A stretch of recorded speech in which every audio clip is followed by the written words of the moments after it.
The Kim B. Davis Show. Here we'll talk to the leaders in technology, culture, business, and the arts. We'll cover politics, advocacy, motherhood, writing, mental health, and mostly we'll focus on hope.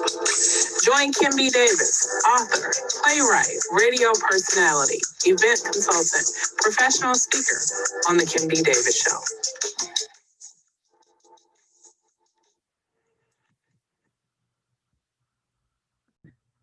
Good evening and welcome to the Kim B. Davis Show. I'm your host, Kim B. Davis, and this evening it is my pleasure to introduce to you Stacey Shannon Jones. She is a playwright, and she's going to come and talk to us tonight about some of her plays that she's done, and she has one coming up called A Dream Deferred. But here on the Kim B. Davis Show, we have to talk a little bit of current events. So, 2020 has been this doozy of a year.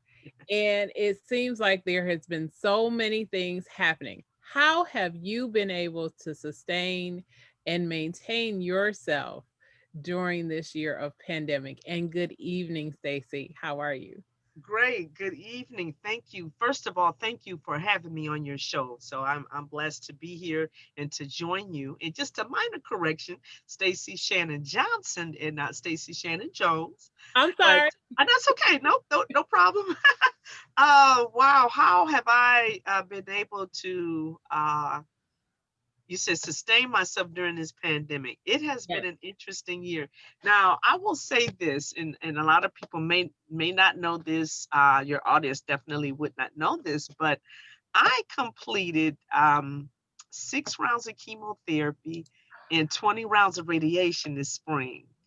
And Hey. so, yes, yes.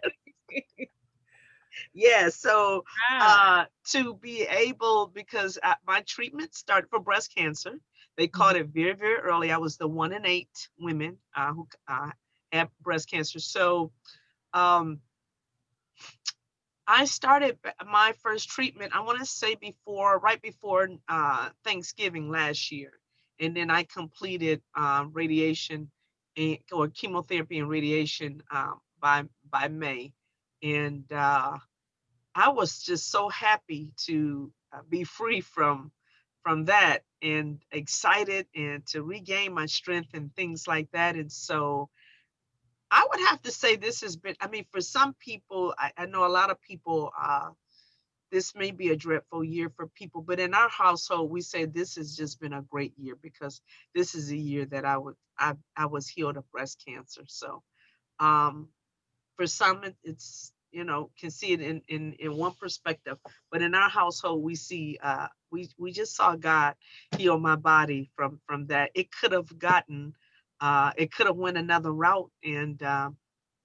I'm blessed to be here and to be alive and to be healthy, cancer free. So yes. Amen. Mhm. Amen. That is such a blessing. And thank you for sharing that with us because Yes. that gives hope to people that Yes. even when things around you seem to be going so badly, that there is always a light at the end of the tunnel and Yep. God always shows his hand. So to see Yes. that and to hear that, that's a wonderful blessing. Yes. So I'm going to ask you one quick question. Do you think that your cancer journey prepared you for this year?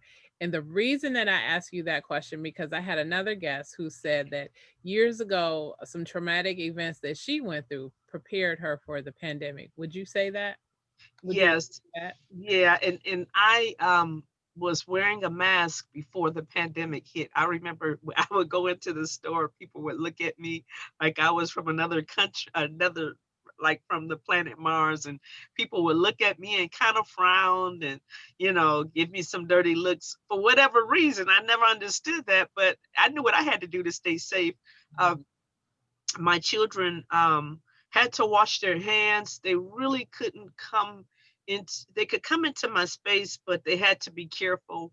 I had, my bathroom was only utilized by me and things like that. And so um, I had to practice social distancing and wearing a mask in public before the pandemic. So absolutely, this did prepare me for what we're going through now.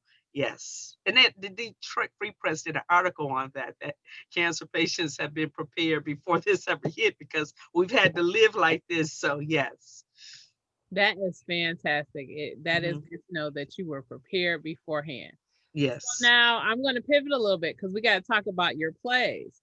And Okay. so you were telling, because we were on a radio show on Sunday, just a couple of days ago, and you Mhm. were talking about some of the things that inspire you to write your plays. Can you tell Mhm. us a little bit about some of those things are?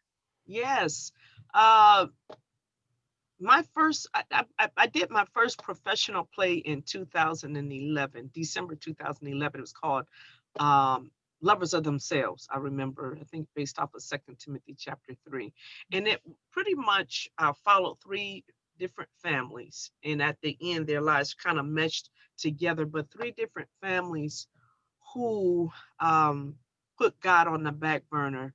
And I pretty much a lot some of the things not anyone's particular story from law enforcement, but just some of the things that I saw and experienced in law enforcement. I just decided to put that in the storyline, and then out of that came Spare the Rod. And Spare the Rod is about juvenile delinquency, and a lot of times we did see a lot of young people who would be involved in trouble, and parents did not want us to say anything to the child. My baby didn't do nothing, and y'all picking on my child when you saw the child selling drugs and getting into trouble and things like that. But I can recall a couple of young people, young men, who there were many attempts to reach out, and parents a lot of times don't want you to reach out to their child, and then when the child commits a violent crime and is facing life in prison, then they want you to write letters to the court and to the judge, and it's too late. And so pretty much Spare the Rod is about that. I hope we bring that back again, but it's about a young person going to prison for a crime that he didn't commit, Wow. and that's very common.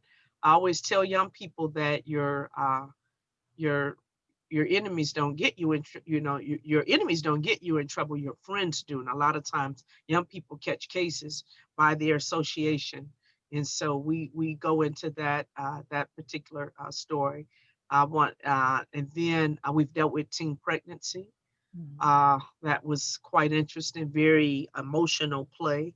um, and then Alzheimer's. Mhm.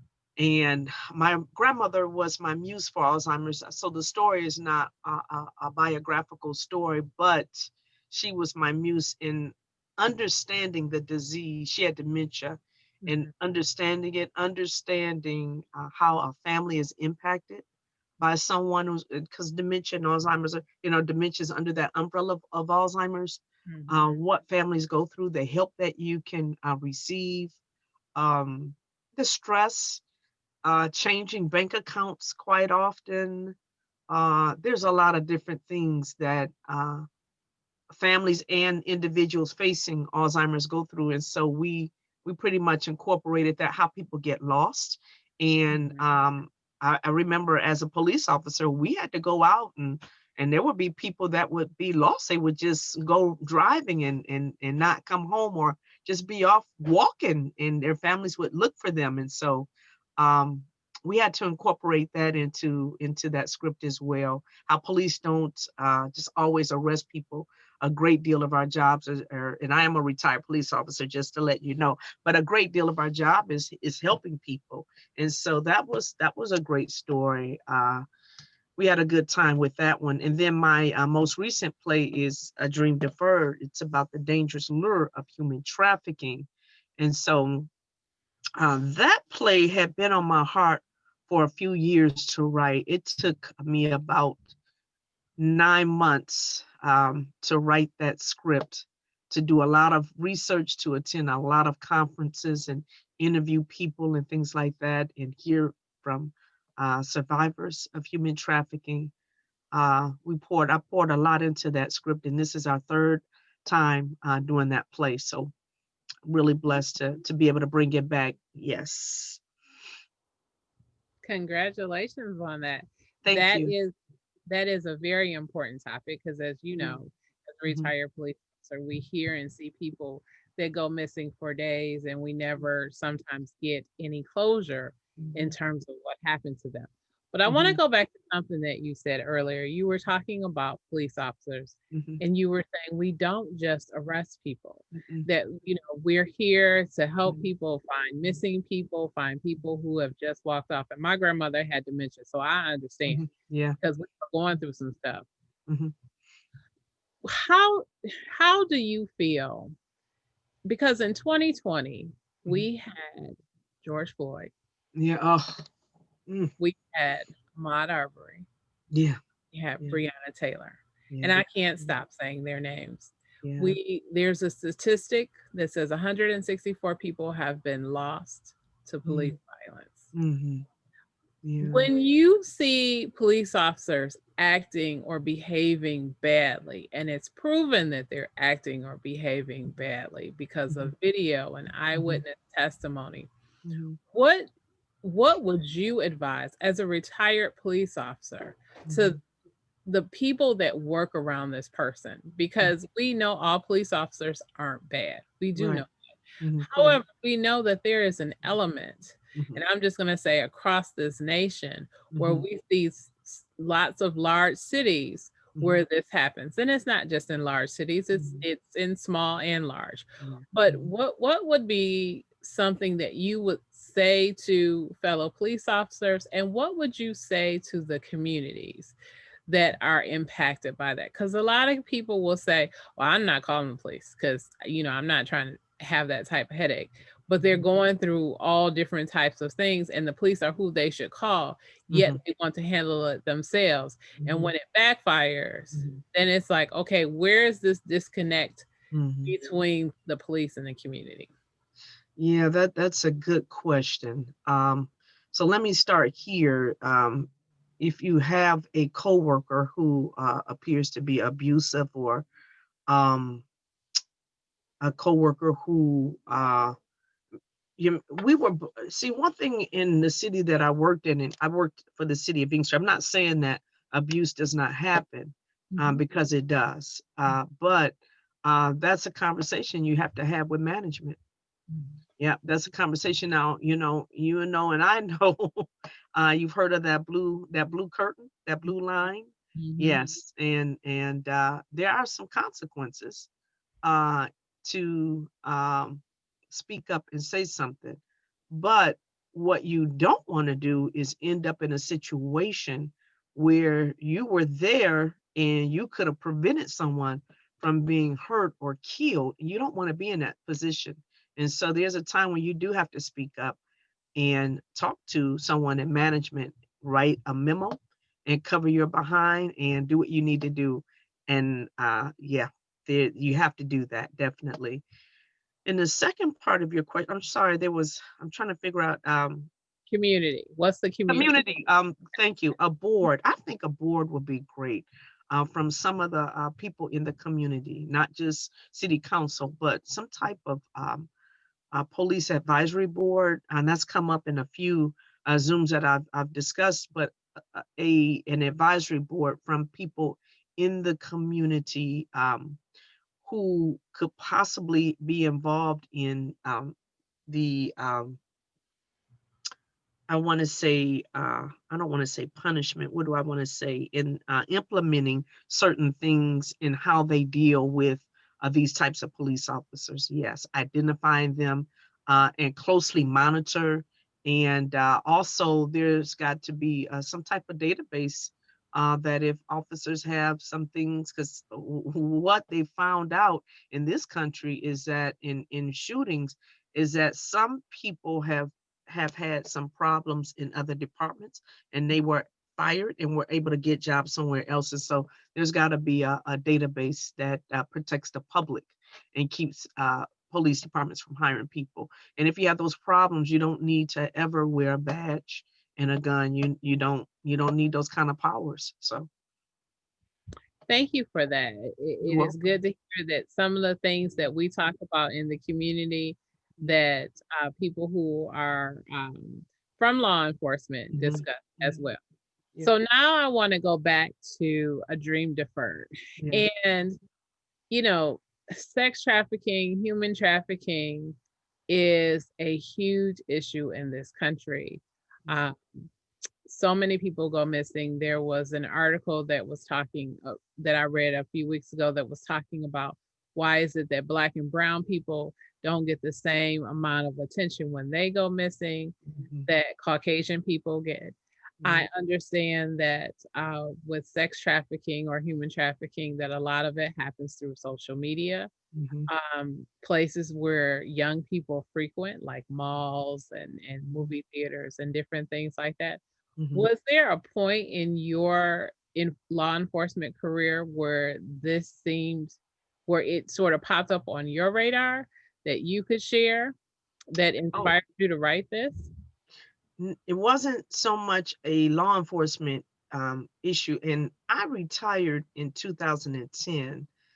I do remember come because Inkster has a lot of motels and a lot of prostitution. And at that time, I mean, human trafficking has been around, of course, I believe since biblical times, Right. but because it is slavery. But Mhm. we back then we weren't trained on that. You know, we were trained on a lot of things, mental health and different Mhm. things like that. But that's not an area that you we received a lot of training on. And so I do remember interviewing a young lady in the hospital, and she was in the ER and she had been abused, possibly sexually assaulted. But if you don't know how to properly interview someone, you will miss all of the markers to help them. And Mm. so yes.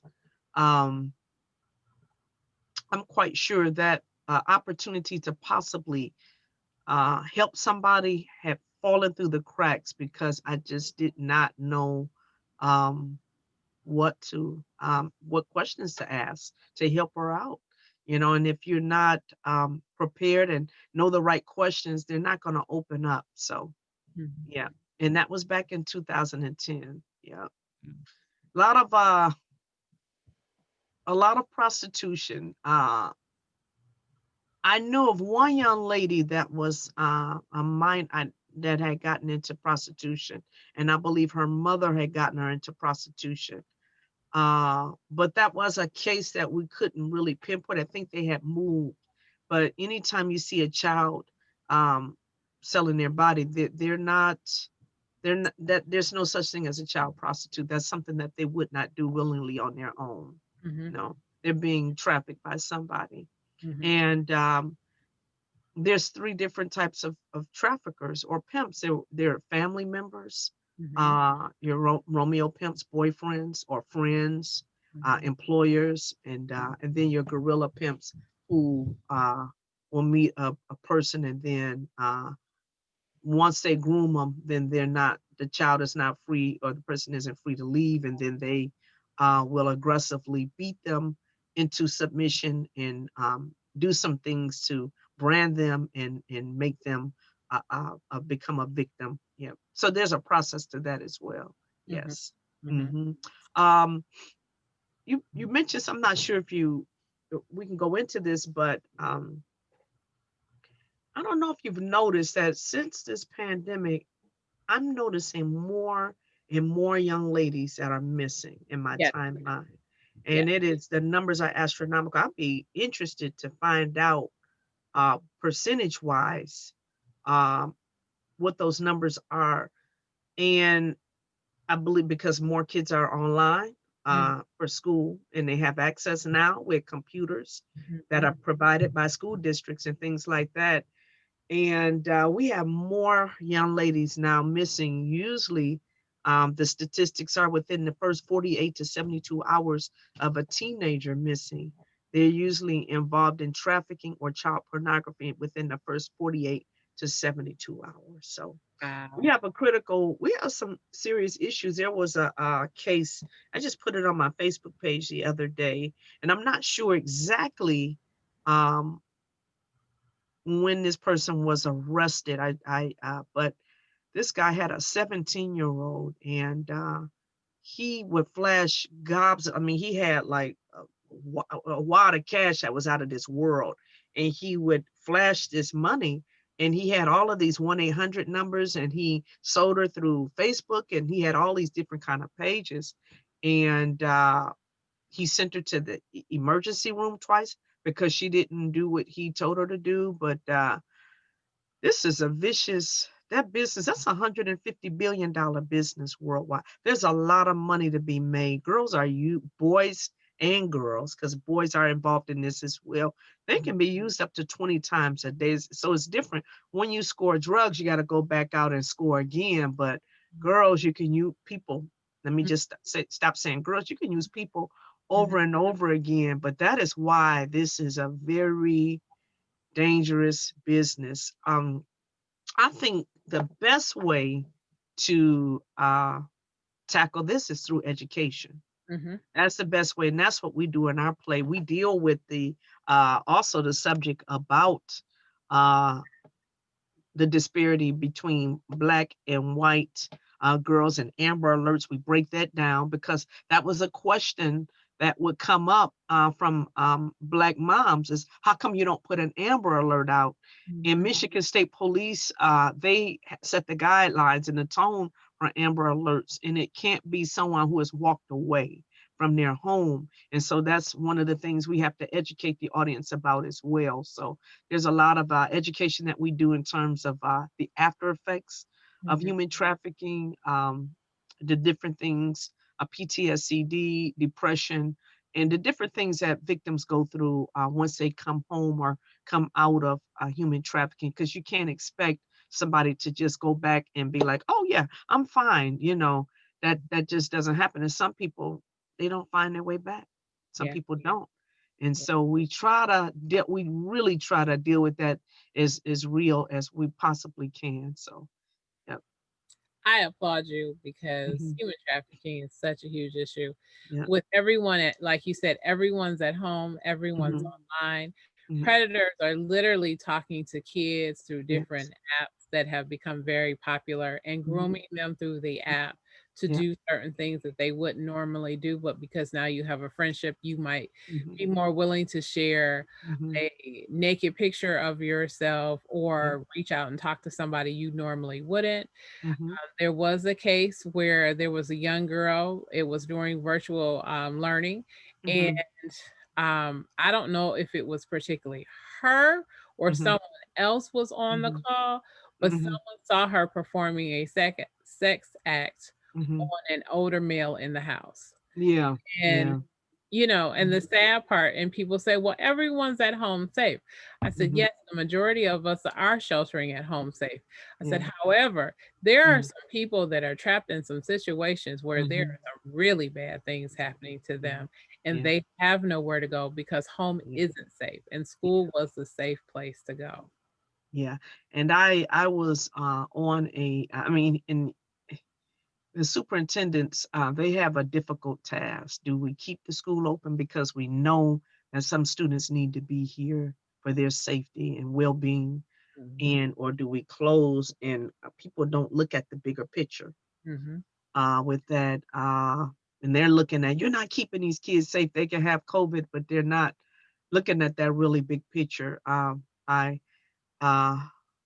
so those are some of the things that they have to deal with that. When you speak about an app, Kick, K-I-K, within 4 out of the 6 conferences that I went to, victims who came out of human trafficking stated that they met their pimps through Kick. That, excuse me, that's a breeding ground for pimps to meet young people. Right. It's through that app. Yes. It is. Sorry, I had to plug my MacBook in. That's okay. Yep. But you're absolutely correct. You have these different apps, and even for my young sons who love YouTube, I've had to see some things and tell them, "What are you listening to? Who is that? No, turn that off." And so it is sad for children who may not have that type of parental involvement for a variety of reasons. And many parents have to work, and so they're tethered to a Mhm, phone or to a computer and mhm, don't have the time to mhm, actually sit there and listen. So I am glad that you are bringing this forward in your play. So tell mhm, us where your play will be seen, mhm, mhm. how we get tickets, Yeah. and all that Okay. good stuff. All righty. It is Sunday, December the 20th. Uh, our church, 180 Church, is sponsoring the play. So a lot of people say, "How are you able to do a play? She shut down everything." Well, thank God the governor did not shut down church. Some churches are still open, so it's part of a church service. And it's a full two-hour play. It's part of our church service. In Sunday, December the 20th. Our service starts at 4 and the play starts at 5 p.m. Tickets are only $10. And the great thing about that is that the tickets go toward a safe house for women who are coming out of the life of human trafficking. And so that'll help out. And we're starting a human trafficking ministry as well in 2021. I'm looking forward to that. So people can go, if you Google a Dream Deferred 2020, it'll bring up an Eventbrite link. And I had to put 2020 because we've done the play before. And you can buy the tickets right there, or you can visit evangelministriesdetroit.org and then scroll over to the event link, the Eventbrite link. Or you can visit my page, my Facebook page, Stacey J Productions, and that's Stacey with an EY, and the link is on there as well. So yes, we're constantly rolling the link and some trailers and things like that. Yeah. Awesome. So if there was someone who wanted to write a play, Mhm. type of advice would you give them? Write from what tugs your heart, and that's always going to be the best story. Never go with trendy things. And you notice like sometimes in Hollywood, um, trends will start like maybe stories, maybe at one point in time there was a lot of films about slavery, or maybe there were a lot of films about just different things. There's like certain types of action films or whatever, and so sometimes things may happen in culture where people want to talk about it or whatever, but it's okay. But it's best to always write from your heart and write what tugs on your heart. And that would be a very good story right there. There's a concept, I'm not sure because I'm not an author, but there's beats of a story. Mhm. And there's certain, there's your characters have to be well developed, and then there's beats to the story. So there's like a format that we follow when we're writing to make sure that the story makes sense, and the plot is there and different things like that. So there is a format that we follow. If somebody's interested in writing a play, they can definitely feel free to give me a call and contact me. Not a problem. But yeah, there's a format to it, but write from the heart. I think that's key, is to write what tugs at your heart. Yeah. Thank you, Stacey Shannon Johnson. You're welcome. I wasn't gonna make that mistake again. That's For okay. coming for coming on the Kim B. Davis show. It Mhm. truly was our pleasure. Tell Yeah. us again when the play is, what your website is, and how we can reach you. Okay, thank you. The play is Sunday, December the 20th. Uh, at the service starts at 4 p.m. and the play starts at 5 p.m. I didn't mention it, at the Strand Theater, Flagstar Strand. Yeah, I normally have a flyer in front of me. So the Flagstar Strand is beautiful. It's like to me, a smaller version of the Fox. It's beautiful. The ambiance and everything is there. It's downtown Pontiac on 12 North Saginaw Street. So it is beautiful. The tickets are only $10, and you can visit Evangel Ministries Detroit. .org to purchase a ticket. Just click over to the Eventbrite link, and then remember that the proceeds will go toward our safe house to help women who are coming out of the world of human trafficking. And tickets are only $10.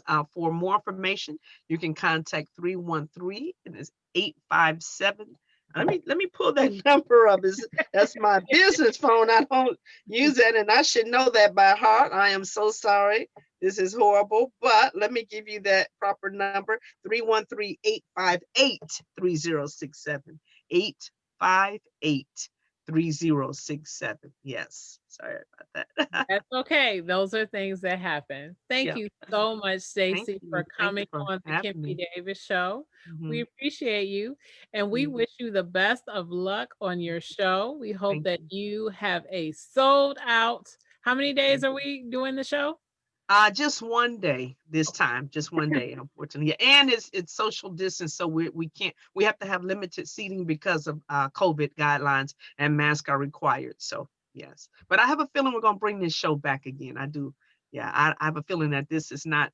We're gonna do another time. So yeah, Well, yeah. God bless you. Thank you. And we pray for a sold out Thank you. showing. Thank And you. we also pray that you can bring the show back so more Yes, people can see it. absolutely. Thank you so much. Thank you. Okay. Thank, thank you, guys. You have been watching the Kim B. Davis Show. I hope you'll tune in for our next episode. And as always, remember, be magnificent. Mhm. Yay.